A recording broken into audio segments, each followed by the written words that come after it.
finally. Today, Donald Trump is going back to basics. Healthcare is moving along nicely. It's being put into final forms.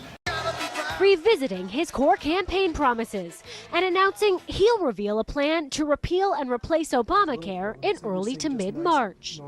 After pledging on the campaign trail to slash spending, today Trump previewed his first presidential budget. The finances of our country are a mess, but we're going to clean them up. As the president turns to his legislative agenda, concerns continue to swirl about the administration's other priorities. Trump huddled with Secretary of State Rex Tillerson before Tillerson and Homeland Security Secretary John Kelly headed to Mexico today for meetings with the Mexican president and other officials. The meetings come at a tense point in U.S.-Mexico relations. This week, the Trump administration released new guidelines designed to crack down on undocumented immigrants living in the U.S. Mexican officials are already voicing concern about the new enforcement measures, not to mention the proposed border wall. But White House Press Secretary Sean Spicer insisted the relationship isn't under strain. Is this a cleanup job for the Secretary of State? No, I think that President Peña Nieto and President Trump spoke again. The foreign ministers had several contacts with our staff. I would argue that we have a very healthy and robust relationship with the Mexican government and Mexican officials, and I think they would echo that same sentiment. President Peña Nieto has echoed that as well, but I think the relationship with Mexico is phenomenal right now. All of this as the administration finalizes a new executive order limiting immigration after their first crack at a travel ban created chaos and was blocked by the courts. Trump's top policy advisor said on Tuesday the new executive action, expected later this week, will closely resemble the original. And so those are mostly minor technical differences. Fundamentally, you're still going to have the same basic policy outcome for the country. The Trump administration is also diving into social issues today. The White House appears poised to reverse Obama administration directives that allowed transgender students to use whichever bathroom they choose. I've made this clear, and the president's made it clear throughout the campaign, that he's a firm believer in states' rights and that certain issues like this are not best dealt with at the federal level.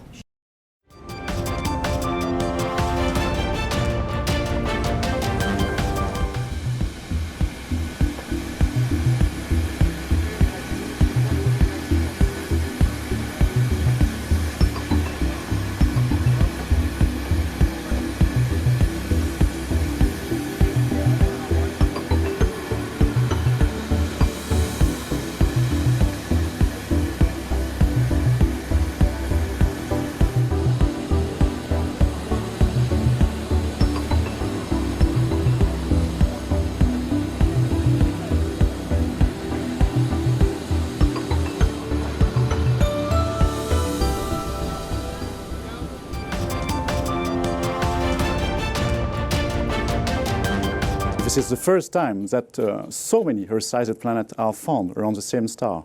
A huge announcement from NASA, as astronomers say they've discovered at least 7 Earth-like planets orbiting a star 40 light-years away, called the TRAPPIST-1 system.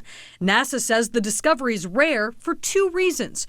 1, the planets are similar in size to Earth. And 2, 3 of the exoplanets are in what NASA calls the habitable zone, where liquid water is more likely to exist. Having 3 of these Earth-sized planets in this habitable zone is very promising for the search for life beyond our solar system. Despite the TRAPPIST-1 system being a bit cooler than Earth, researchers believe it's the best candidate for supporting life, given the right atmosphere and enough greenhouse gases.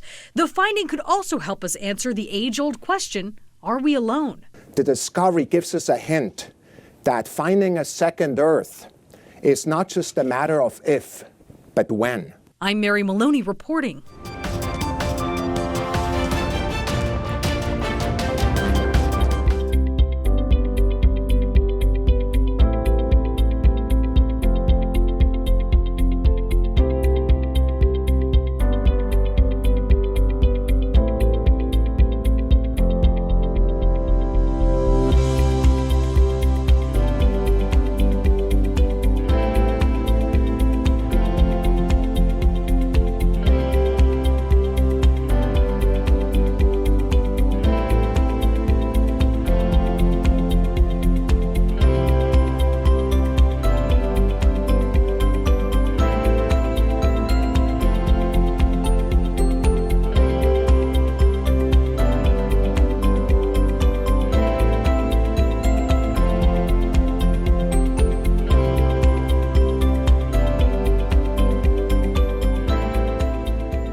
ما طرفدار افزایش تنش با ایران نیستیم. نخستین واکنش سخنگوی دفتر ریاست جمهوری ترکیه بعد از 2-3 روز تنش لفظی میان مقامات دو کشور. ابراهیم کالین میگوید موضع ترکیه در مورد مبارزات تروریستی در سوریه و عراق مشخص است. برخی کشورها به ویژه ایران باید به جای انتقاد از تلاش‌های ترکیه در مبارزه با گروه‌های تروریستی از این اقدامات قدردانی کنند. او گفت دو کشور به صورت مستمر با یکدیگر گفتگو دارند. اما خبر مهم در داخل ترکیه: لغو ممنوعیت حجاب در ارتش این کشور. لغو ممنوعیت قانون حجاب در ترکیه از 4 سال پیش آغاز شد، زمانی که در عین ناباوری سکولارها اردوغان که آن زمان در سمت نخست وزیر بود، یک رشته اصلاحات سیاسی را در این کشور آغاز کرد. بر این اساس به زنان مسلمان که تمایل به داشتن حجاب داشتند اجازه داده میشد در مراکز دولتی حجاب به سر کنند، اقدامی که تا آن زمان در مراکز دولتی ممنوع بود.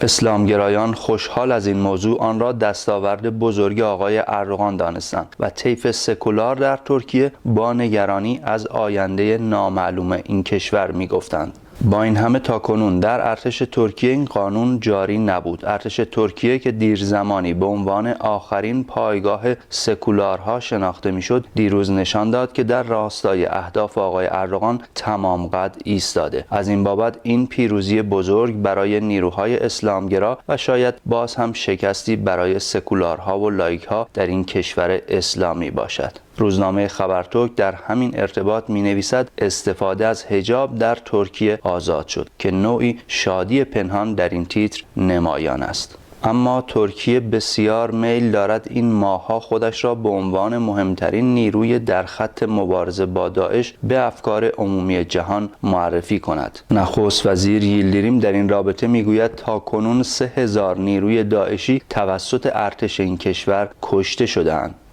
شب گذشته رجب طیب اردوغان با نواز شریف نخست وزیر پاکستان در ضیافت شامی دیدار و گفتگو کرد، به دور از تیررس خبرنگاران و البته بدون ذکر جزئیاتی از این دیدار و گفتگو. اغلب روزنامه‌ها هم به این دیدار اشاره کردند. یعنی شفق می‌نویسد استقبال اردوغان از نواز شریف. همزمان خبرگزاری دولتی ترکیه خبر از سفر مسعود بارزانی رئیس اقلیم خودگردان کردستان عراق را به ترکیه می‌دهد. قرار است آخر هفته او به ترکیه سفر کند و البته پیرامون عملیات موصل و همینطور وضعیت نظامیان ترکیه در پایگاه بشیقه و همچنین روابط تجاری میان طرفین بحث و گفتگو کند.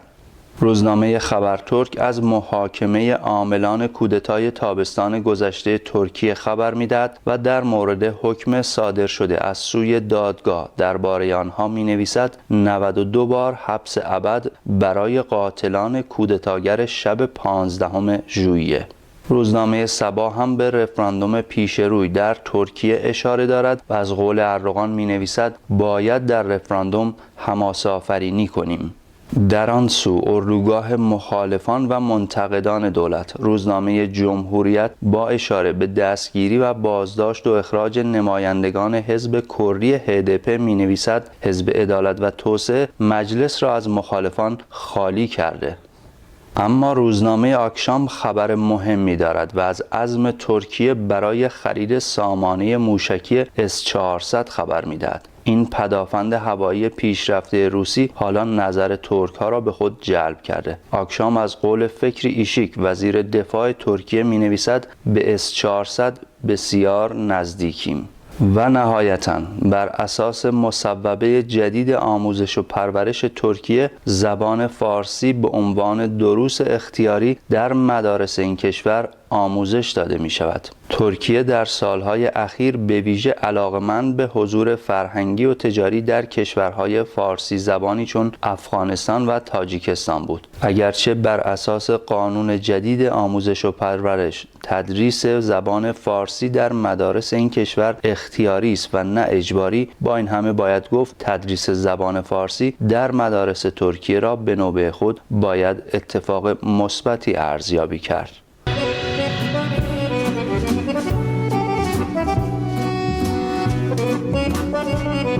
Thank you.